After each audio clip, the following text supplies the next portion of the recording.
नमस्कार प्यारे बच्चों, स्वागत है आप सबका आज की क्लास में। हम लोग आज पढ़ने वाले हैं तूफान बैच के अंतर्गत, जो कि यूट्यूब और ऐप पर दोनों जगह आपको लाइव मिलने वाला है, फ्री में मिलने वाला है। उसके सारे कंटेंट आपको फ्री में मिलने वाले हैं।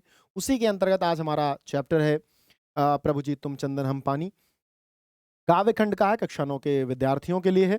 तो आप सभी लोग, पहली बात तो ये कि तूफान बैच के अंतर्गत जो बैच चल रहे हैं, जो कक्षाएं चल रही हैं, वे मुफ्त में अवेलेबल हैं। सारा कंटेंट फ्री में है। तो आप लोग जो सदाचार की भावना है, दूसरों का भला करने की भावना, उसके अंतर्गत अपने सहपाठियों के साथ इसे साझा कर सकते हैं। उनको बता सकते हैं कि बहुत सुंदर एक तूफान बैच लॉन्च हुआ है जो सिर्फ आपके लिए है। जब हम किसी चीज़ को ऐसे व्यापकता में देखते हैं कि बहुत लोगों के लिए है, तो हमें नहीं अच्छा लगता।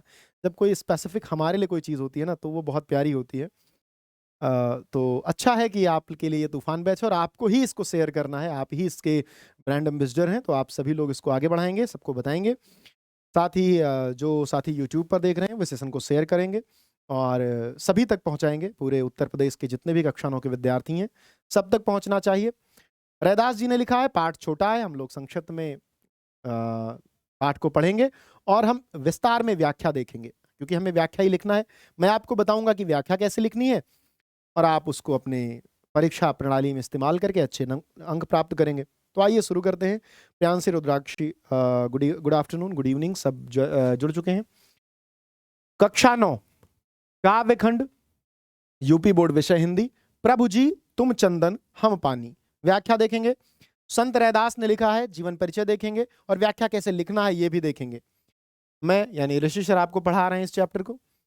चैप्टर है प्रभु जी तुम चंदन हम पानी। रैदास भक्त कवि हैं। भक्तों की विशेषता होती है कि वे अपने आराध्य को सब कुछ बता देते हैं। वे अपने आराध्य को स्मरण करते हुए जो कल्पना की दीवार है उसे गायब कर देते हैं और वो कुछ भी सोच लेते हैं, कुछ भी कह देते हैं। और वही कल्पनाशीलता जब कविता में उतरती है तो कविता और सुंदर हो जाती है, क्योंकि कविता जो कर्म है वो गद्य से अलग है। जब आप प्रोज जो बात करते हैं हम लोग, जैसे राम जाता है, राम जाता प्रोज है, गद्य है। इसमें आप बहुत ज्यादा कल्पना नहीं कर सकते, बहुत सीमित समय है कल्पना का। और अगर कल्पना करेंगे तो वो काल्पनिक कहानी बन जाएगी। लेकिन यहाँ ईश्वर से बात हो रही है और प्रतीकों के माध्यम से यह बताया जा रहा है कि ईश्वर मेरे कितने करीब है। देखते हैं। प्रभु जी तुम चंदन हम पानी। भगवान से कह रहे हैं, भगवान आप चंदन हैं और मैं क्या हूं? पानी हूं। चंदन का अस्तित्व तो पानी के बिना कुछ नहीं है, और पानी चंदन में मिलकर प्रासंगिकता पाता है। कैसे? पानी रखा हुआ है, एक तरफ चंदन रखा हुआ है। पानी हमेशा पानी ही रहेगा, सामान्य रहेगा। चंदन सूखा है फिर भी चंदन ही है। और चंदन जब पानी में मिलेगा तो उसकी महिमा बढ़ जाएगी, चंदन की भी और पानी की भी। चंदन की ज्यादा, क्योंकि उसकी प्रासंगिकता अधिक पहले से थी। पानी की इसलिए क्योंकि चंदन ने उसको अपने साथ मिलाकर उसे भी प्रासंगिक बना दिया, उसे भी महत्वपूर्ण बना दिया। वह भी अब चंदन के साथ मिलकर उसी के गुण में बहेगा। जिसके भी मस्तक पर लगेगा कहाँ चंदन जाएगा, लेकिन मस्तक पर लगने के लिए जो अर्हता है, जो योग्यता है, वह पानी के पास है। सूखा रहेगा तब तक नहीं लगेगा। तो कहते हैं प्रभु जी तुम चंदन, आप चंदन है, हम पानी, मैं पानी हूं। जाकी अंग अंग बास समानी। बास मतलब खुशबू, खुशबू कह लीजिए या खुशबू कह लीजिए, दोनों एक ही बात है। तो आप ऐसे चंदन हैं और मैं पानी हूं, हम दोनों मिल करके, और आपकी जो चंदन की महक है वो मेरे पानी रूपी शरीर में चारों तरफ फैल गई है। उसकी खुशबू मेरे पानी रूपी शरीर में चारों ओर फैल गई है। जाकी, जिसकी, किसकी? चंदन की। अंग अंग, मेरे अंग अंग में। बोर्ड नहीं दिख रहा है बेटा? एक बार ऐप को ओपन करके फिर से खोल लो, ऑफ करके मैं एक बार चेक कर लेता हूं। मुझे तो दिख रहा है, लेकिन मैं एक बार ऐप पर जाकर के देखूंगा। दिख रहा है बेटा? दिख रहा है। बाकी लोग कोई देख रहे हो तो आप कमेंट करके बता दें कि आपको दिख रहा है बोर्ड या नहीं दिख रहा है। मुझे दिख रहा है और मैं ऐप पर ही खोला हुआ हूं। जैसे आप लोगों का आपके मोबाइल में चलता है, वैसे ही ये मेरे मोबाइल में भी चलता है। तो मुझे दिख रहा है तो इसका मतलब आपको भी दिख रहा है। There is no problem. तो प्रभु जी तुम चंदन हम पानी। भगवान आप चंदन जैसे हैं, मैं पानी जैसा हूं। आपके चंदन की महक मेरे अंग अंग में समाई हुई है। आपकी जो खुशबू है समा गई है कहाँ? अंग अंग में। किसकी? जाकी। जाकी कौन? चंदन की, जिसकी महक मेरे अंग अंग में समाई हुई है। प्रभु जी तुम घन बन हम मोरा। घन बन, घना बन, घना मतलब बहुत सघन बसा हुआ एक जंगल है, वो जंगल आप हैं और मैं मोर हूं। मैं आपके उस प्यारे से संरक्षण में स्वच्छंदता से नाचता हूं।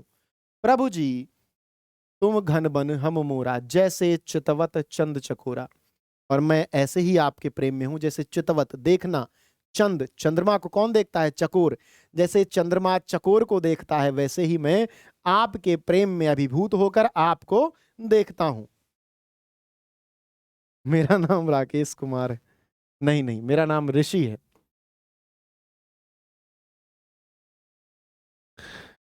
प्रभु जी तुम दीपक हम बाती। अगली लाइन में फिर से आ जाते हैं। प्रतीकों का इस्तेमाल है प्रार्थना करने में, अपने आप को दास्य भावना है। भक्त में दास्य भक्ति होती है। एक शब्द है दास्य। दास्य शब्द दास से बना है। हमारे यहाँ, जब हमारे विश्व में, जब मैं हमारे यहाँ कहता हूं तो मैं विश्व की बात करता हूं, नहीं तो मैं भारत का नाम लूं।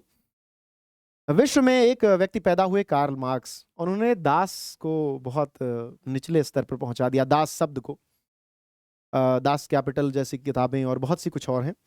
ये जो दास से शब्द है, दास से ही निकला है। दास से भावना, यानी जब हमारा समर्पण किसी के प्रति होता है। यहां पर दो बातें हैं, या तो हम आपको कब्जा करके आपको जबरदस्ती अपना काम करवाएं, तब आप दास नहीं होंगे।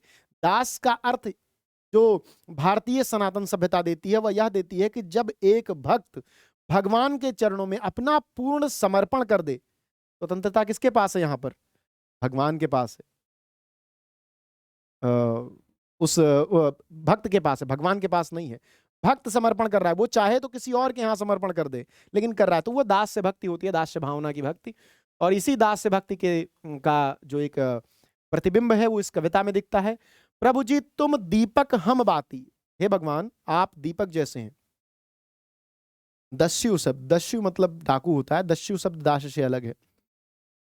प्रभु जी तुम दीपक हम बाती। हे भगवान आप दीपक हैं और मैं आप बत्ती जैसा हूं जो दीपक में पड़ी रहती है। जाकी ज्योति बरे दिन राती, और आपके प्रताप से, उस दीपक में आपके द्वारा प्रदत्त तेल के प्रताप से मैं एक ऐसी बत्ती बन जाता हूं जो कैसा जलता है? बरे दिन राती। बरे मतलब जलता है, जलता है। बरे शब्द अवधि का है जो ब्रज और मैथिली मगही में खूब घूमा। बरे मतलब हमारे यहाँ जाता है कि आग बरत ही, ऐसा अवधि में कहा जाता है। तो बरना शब्द जो है अवधि का है जो बहुत घूमा। तो जाकी ज्योति, जिसकी ज्योति जो है बरे जलती है दिन राती, दिन रात जिसकी ज्योति जल रही है, मैं ऐसी बत्ती हूं और आप दीपक हैं जिसमें मैं रखा हुआ हूं और उसके प्रताप से मैं जल रहा हूं। अगली पंक्ति में कहते हैं, प्रभु जी तुम मोती हम धागा। हे भगवान आप मोती हैं, आप चमकदार बहुमूल्य मोती हैं और मैं धागा हूं। जैसे सोना ही मिलत सुहागा। और जब मैं, आप मुझ में उतरते हैं, जब आप मुझ में ब्रह्म के रूप में मुझ में उतर जाते हैं, जब मुझे ज्ञान की प्राप्ति होती है और वह मोती मेरे जैसे धागे का सहारा लेकर एक माला के रूप में निर्मित होती है, तो ऐसा होता है जैसे सोने पर सुहागा। कहा जाता है कि सोने पर सुहागा अगर लगाया जाए तो सोना और चमकीला हो जाता है। तो सोना और चमकीला हो जा रहा है। मोती का महत्व बढ़ाने के लिए जितना आवश्यक धागा है, धागे के लिए उतनी ही आवश्यक मोती है। आप रास्ते में कोई धागा फेंक दीजिए, कोई नहीं उठाएगा, लेकिन उस धागे में आप मोती पिरो दीजिए और फेंक दीजिए, तो जो रास्ता चलेगा सब उठा लेंगे। तो मोती धागे की महत्ता, उसकी प्रासंगिकता को बहुत उठा दे रहा है, बहुत महान बना दे रहा है मोती को, धागे को।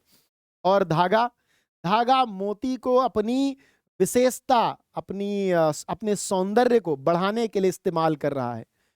तो भक्त भगवान के बिना और भगवान भक्त के बिना अधूरे हैं। यहां पर वही बात है कि अगर एक मोती है और एक धागा है, तो मोती धागे में पिरोया जाएगा तभी माला बनेगी, और माला नहीं बनी तो न तो मोती का कोई मान है। मोती फिर भी बहुमूल्य है, बिक जाएगी, शायद कोई एक ही मोती पहन ले, लेकिन पहनने के लिए हमेशा धागे की आवश्यकता होगी, नहीं तो वो किसी ड्रॉयर में, किसी डिब्बे में बंद रहेगी। अगला है, प्रभु जी तुम स्वामी हम दासा। आ जाते हैं अपनी दास्य भावना पर। कौन? रैदास। कहते हैं हे प्रभु, आप स्वामी हैं। स्वामी मतलब मालिक हैं, इस जगत के, इस दुनिया, इस संसार के मालिक हैं। हम दासा, और हम आपके दास हैं, सेवक हैं। हम आपके चरणों में अपना समर्पण कर रहे हैं। इस पंक्ति को पढ़ते हुए सबसे बात जो बड़ी आपको ध्यान में रखनी है कि यहाँ जो भक्त है ना, वो स्वयं को दास बता रहा है। जो सामान्य अर्थों में दास की अभिव्यक्ति है, नौकर की अभिव्यक्ति है, वो इस अर्थ में है कि जब कोई मालिक किसी नौकर को रखता है।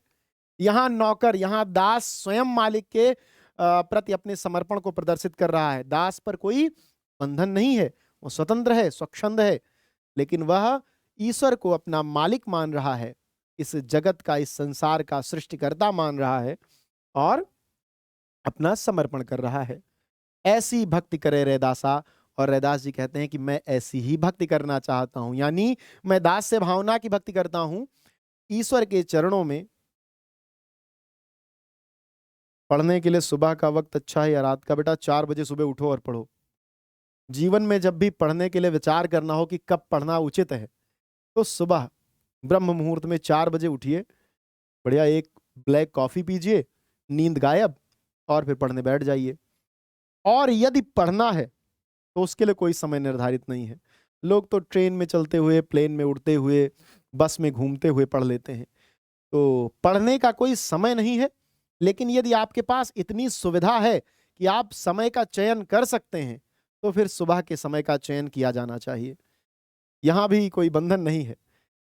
जो पाठक है उसकी सुविधा अनुसार किताब उपलब्ध है। यदि आप दिन में पढ़ना चाहते हैं तो you are free to read. अगर आप सुबह पढ़ना चाहते हैं तो you are free to read. अगर आपके पास चुनने का समय है तब आप सुबह चुनिए, नहीं समय है तो जब किताब मिल जाए तभी पढ़ लीजिए। प्रभु जी तुम स्वामी हम दासा, ऐसी भक्ति करे रैदासा। रैदास कहते हैं मैं आपके चरणों में आपका भक्त बनकर के जीना चाहता हूं, आपके प्रताप से जुड़कर अपने आप को प्रासंगिक बनाना चाहता हूं, और यही मेरी भक्ति का माध्यम है, यही मेरी भक्ति है। ऐसी ही भक्ति मैं करता हूं या करना चाहता हूं। इतना ही आपका पूरा कुल मिलाकर प्रभु जी तुम चंदन हम बानी था। इसके बाद हम जीवन परिचय पर आ जाएंगे। आप सबको पता है कि तूफान बैच के अंतर्गत, कौन सा बैच? तूफान बैच। तूफान बैच के अंतर्गत आपको कक्षा 9 की सभी कक्षाएं आपके लिए फ्री कर दी गई हैं। तो आप सबका दायित्व है, जो कि मैंने पहले ही बताया, कि पहली बात तो सेशन को शेयर करना है, सेशन को लाइक करना है, और हर उस बच्चे तक जो कक्षा 9 में आपका सहपाठी है और आप चाहते हैं कि उसका भला हो। सबका, संसार का भला चाहना बहुत आवश्यक है, क्योंकि मनुष्य एक सामाजिक प्राणी है। आपके गांव में यदि 10 घर बने हैं और 10 घर बहुत सुंदर बने हैं और एक घर खराब बना है, तो गांव की सुंदरता खराब हो जाती है। तो उस घर को भी सुंदर बनाना उस 10 घरों का कर्तव्य है। यदि आप भी चाहते हैं कि आपका समाज अच्छा बने, आपके मित्र मंडली में लोग ज्ञानी हों, आपकी सहायता पढ़ाई में करें, आप उनकी सहायता करें, तो उसके लिए यही पृष्ठभूमि सबसे अच्छी है कि जब भी आपको शिक्षा का एक ऐसा माध्यम मिले जिसको साझा करना ही जिसको साझा करना ही एकमात्र आवश्यकता हो किसी का भला करने की, तो फिर अपने आप को संकुचित नहीं करना चाहिए, विस्तार देना चाहिए। विस्तार ही व्यक्ति के जीवन का एकमात्र उद्देश्य है। अब हम जीवन परिचय पढ़ेंगे। जीवन परिचय किसका है? रैदास का है। ठीक है। रामानंद का समय 14वीं शताब्दी के मध्य से 15वीं शताब्दी के उत्तरार्ध तक माना जाता है, किंतु इसकी विरोधी धारणा यह भी प्रचलित है कि रैदास मीरा के गुरु थे। मीरा का समय 16वीं शताब्दी के मध्य से 17वीं शताब्दी के आरंभ तक माना जाता है। प्रायः सभी विद्वानों की धारणा है कि रैदास कबीर के समकालीन थे। रैदास के माता पिता के बारे में प्रमाणिक रूप से कुछ कहना कठिन जान पड़ता है। रुद्राक्षी पूछ रही हैं तूफान बैच के वीडियोस फ्री रहेंगे? बेटा तूफान बैच के वीडियोस फ्री हैं। बाकी किसी भी जानकारी के लिए आप ऐप पर दिए गए नंबर्स पर कॉल कर सकते हैं।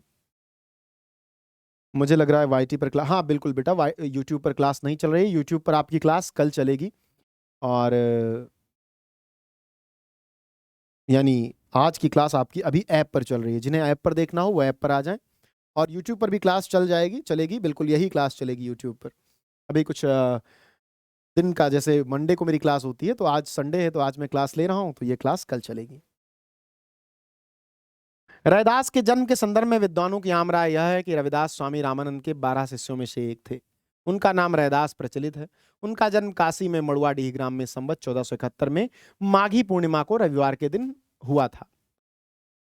अब रविवार के दिन हुआ तो उनका नाम रविदास पड़ गया। रैदास के निर्वाण की तिथि यानी मृत्यु की तिथि तथा स्थल के विषय में कोई प्रमाणिक सूचना नहीं मिलती।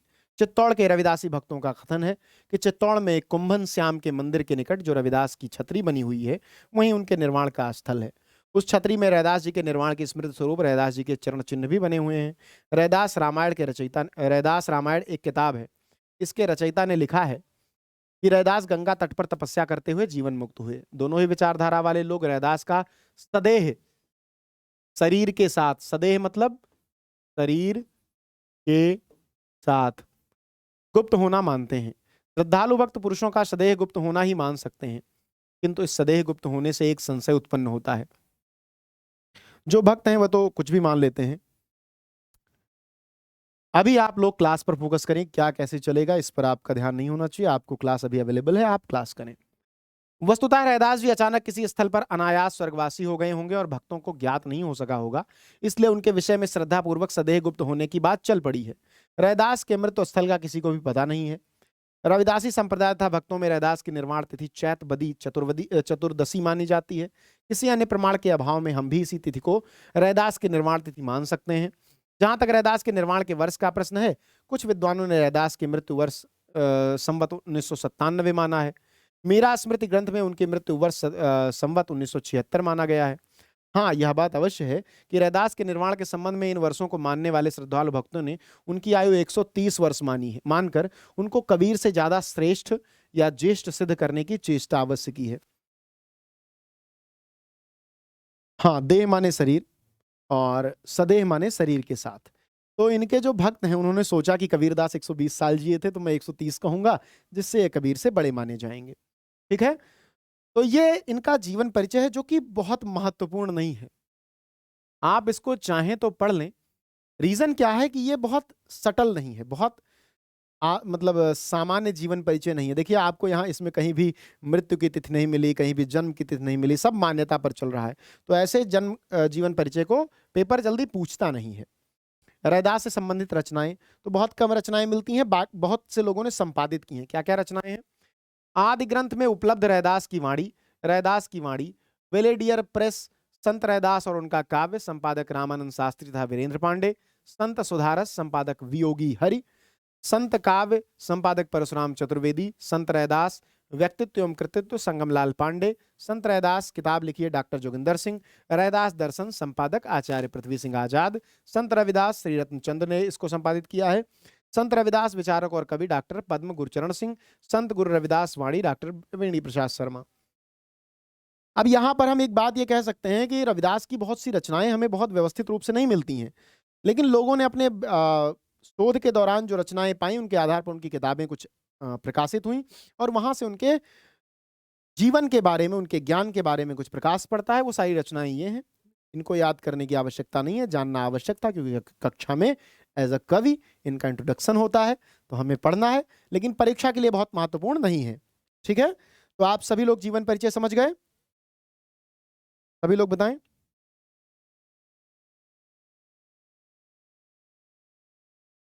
व्याख्या भी समझ गए? व्याख्या में कोई दिक्कत किसी को?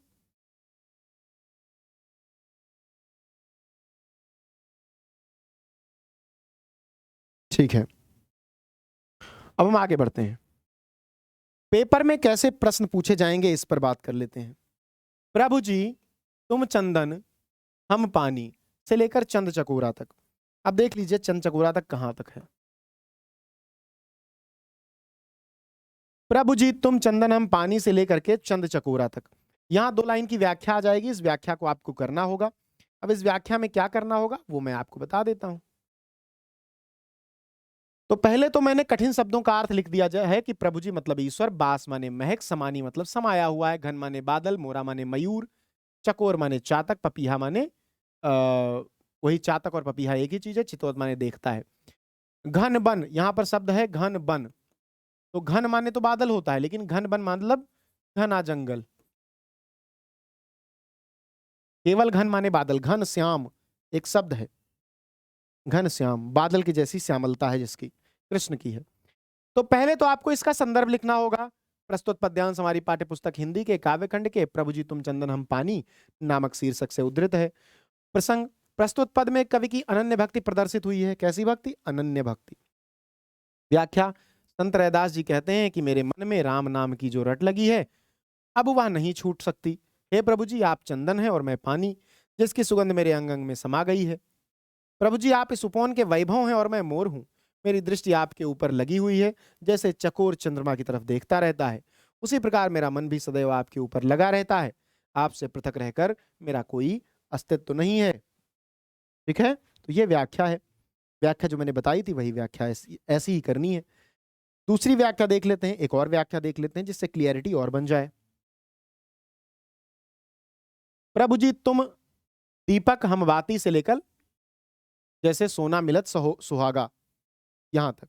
ठीक है, देख लेते हैं इस बार, एक बार इसको भी क्या है। प्रभु जी तुम दीपक हम बाती से लेकर सोना मिलत सुहागा, यहां तक व्याख्या। अब आइए देखते हैं व्याख्या। दीपक माने दिया, व्याख्या आ सकती है, व्याख्या इनकी आ सकती है, जीवन परिचय नहीं आएगा। ज्योति माने प्रकाश, बरे माने जलय, सोना माने सोना। संदर्भ वैसा ही रहेगा कि प्रस्तुत पद्यांश हमारी पाठ्य पुस्तक हिंदी के काव्यखंड के प्रभु जी तुम चंदन हम पानी नामक शीर्षक से उद्धृत है। इसके रचयिता संत रैदास जी हैं। प्रस्तुत पद में कवि की अनन्य भक्ति प्रदर्शित है। सामान्य सी बात है, भक्ति की बात कर रहे हैं। सुहागा क्या होता है? सुहागा एक पदार्थ है जो सोने पर घिसा जाता है और सोना चमकने लगता है। सल्फर, विज्ञान की भाषा में सुहागा सल्फर को कहते हैं। रैदास जी कहते हैं, हे ईश्वर, आप दोनों दीपक हैं, आप दीपक हैं और मैं उस दीपक की बत्ती हूं, जिसकी ज्योति दिन रात निरंतर जलती रहती है। हे ईश्वर, आप मोती हैं और मैं उस मोती में पिरोया जाने वाली धागा हूं। यह स्थिति उसी प्रकार है जैसे सोने और सुहागे के मिलने पर होता है। हे ईश्वर, मैं सदैव आपके निकट ही रहना चाहता हूं। आपके बिना मेरा कोई अस्तित्व है ही नहीं। समझ गए आप लोग? अस्तित्व ही नहीं है, जब अस्तित्व ही नहीं होगा तो फिर आदमी कैसे जिएगा? तो अस्तित्व तलाश रहे हैं। ठीक है, सभी लोग समझ गए इस व्याख्या को? सभी लोग समझ रहे हैं? किसी को कोई दिक्कत? अगला लास्ट लाइन, प्रभु जी तुम स्वामी हम दासा से लगकर ऐसी भक्ति करे रैदासा तक। स्वामी माने मालिक, दासा माने दास, नौकर, सेवक।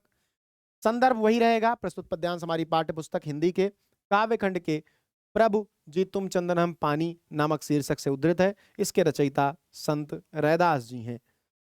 प्रस्तुत पद में वही बात है, अनन्य भक्ति प्रदर्शित हुई है, भक्ति की बात कर रहे हैं। सबको संदर्भ और प्रसंग समझ में आ रहा है? किसी को कोई दिक्कत हो तो बताए। अस्तित्व मतलब मेरा उपस्थित होना, मेरा जो साकार रूप है, मेरा होना, ये मेरा अस्तित्व है। रैदास जी कहते हैं, हे प्रभु, आप स्वामी और मैं आपका दास हूं। रैदास के मन में ईश्वर के प्रति इसी तरह की भक्ति का भाव है। रैदास जी अपने ईश्वर का दास समझ बैठे हैं, अपने आप को ईश्वर का दास समझ बैठे हैं। कौन? रैदास जी। ईश्वर के प्रति उनकी अनन्य भक्ति है। ईश्वर के प्रति इस प्रकार की भक्ति रखने वाले लोग इस संसार के माया मोह से मुक्त हो जाते हैं। ये हो गई व्याख्या आपकी, और हमने ये चैप्टर पूरा कर लिया। इस चैप्टर के हमने सारे पद पढ़ लिए, उसकी व्याख्या समझ ली, जीवन परिचय समझ लिया, और क्या समझा? और समझ लिया कि व्याख्या परीक्षा में कैसे करनी है।